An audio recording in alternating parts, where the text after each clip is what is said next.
nasi dan lauk. Assalamualaikum warahmatullahi wabarakatuh. Hai teman-teman semua, perkenalkan nama saya Juherni Ismanova.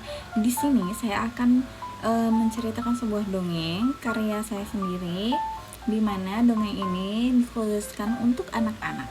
Nah, judul dongengnya ini adalah Nasi dan Lauk Pauk. Mari kita menyimak dongeng yang akan kita dengarkan bersama-sama dan kita tonton bersama-sama. Hai, tunggu ya. Pada suatu pagi di sebuah desa asri, ada seorang anak kecil berusia sekitar 5 tahunan yang sedang duduk di teras rumahnya. Gadis itu sedang asik melamun, memandangi halaman rumahnya yang penuh dengan tanaman dan bunga-bunga indah yang dihinggapi kupu-kupu elok juga lebah. Saat Alia ingin berdiri dari tempatnya berada, tiba-tiba saja Ibu Alia memanggilnya untuk segera masuk ke dalam rumah. Alia, masuk nak. Ayo, sarapan pagi dulu sama ibu dan bapak, pinta Ibu Alia. Iya ibu, Alia masuk, jawab Alia sambil berlari kecil menuju tempat ibunya berada. Ibu Alia yang tengah berdiri menyiapkan piring saji di meja makan untuk orang-orang. Lalu Alia pun memeluk ibunya dari belakang. Ibu Alia pun membalikkan tubuhnya dan mengangkat Alia kecil untuk didudukkan di meja makannya. Ayo Alia, makan ya nak. Makannya mau ibu suapin atau makan sendiri nak? Tanya Ibu Alia. Alia tidak mau makan ibu. Sambil cemberut, Alia memalingkan wajahnya. Kenapa Alia sayang tidak mau? Nanti kasihan dong si nasi dan lauk pauknya. Bisa-bisa menangis dan bersedih jika Alia tidak mau memakannya. Sambil membujuk, Ibu Alia pun mencoba untuk merayunya supaya mau makan. Memangnya nasi sama lauk pauk bisa menangis juga bu? Alia yang mulai penasaran pun mulai bertanya dengan raut wajah polosnya. Tentu saja sayang, coba deh Alia perhatikan mereka baik-baik. Sang ibu pun mulai tersenyum sambil terus mencoba merayu Alia. Alia pun lalu memperhatikan makanan yang ada di piringnya. Alia kecil pun mulai berimajinasi, masuk ke dalam imajinasi Alia. Percakapan si nasi dan lauk pauk. Si nasi, Alia, kenapa kamu jahat sekali membiarkan kami bersedih? Ucap si nasi. Lalu diteruskan oleh ikan goreng. Iya, kenapa Alia tidak suka dengan kami? Dengan raut wajah sedihnya. Tempe goreng pun ikut menimpali. Kami sangat kecewa Alia karena kamu tidak mau memakan kami semua. Sendok pun juga ikut berbincang.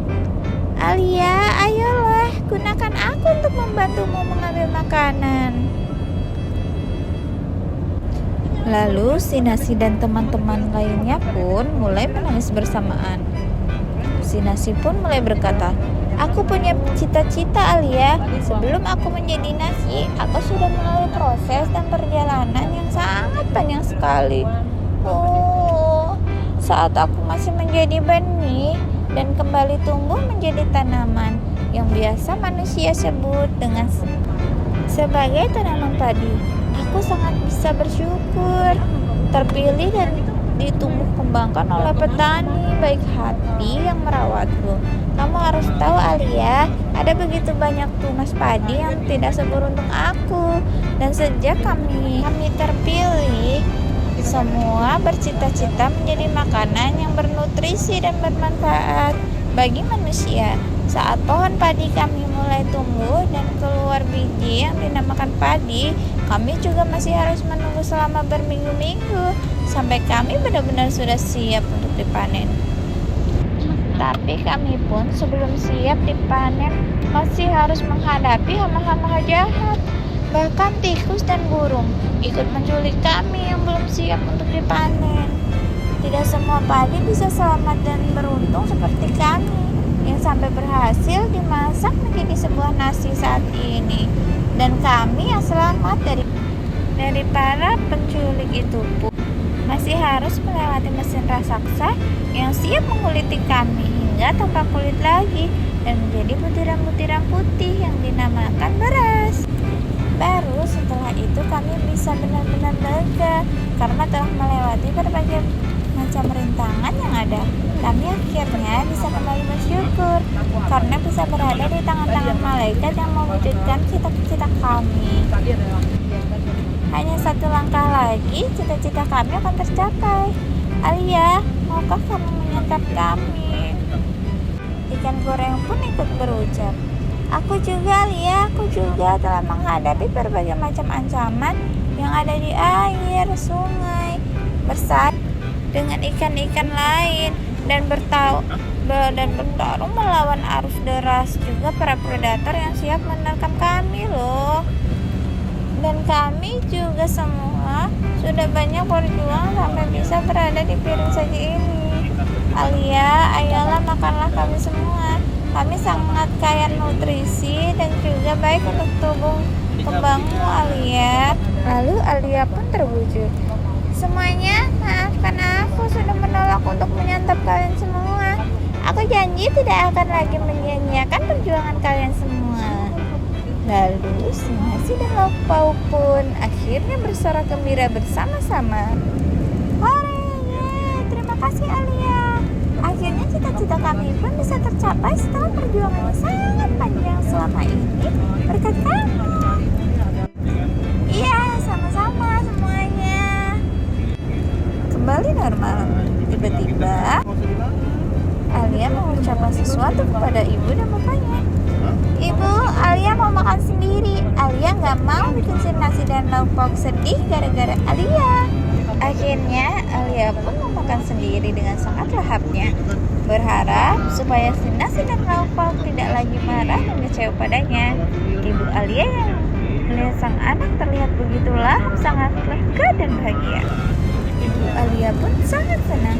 Iya sayang, syukurlah nak.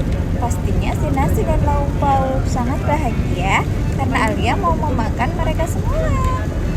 Iya ibu, Alia juga senang sekali mereka tidak akan lagi sedih gara-gara Alia. Alia janji ibu.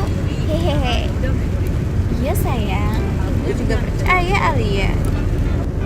Ibu Alia pun sangat senang melihat anaknya kini mau makan dengan lahap dan sambil memeluk serta mencium kening Alia. Lalu bapak pun berkata, nah gitu dong, anak bapak yang hebat pasti mau makan. Bapak Alia pun ikut memeluk keduanya. Selesai. Kini Alia menjadi anak yang hebat.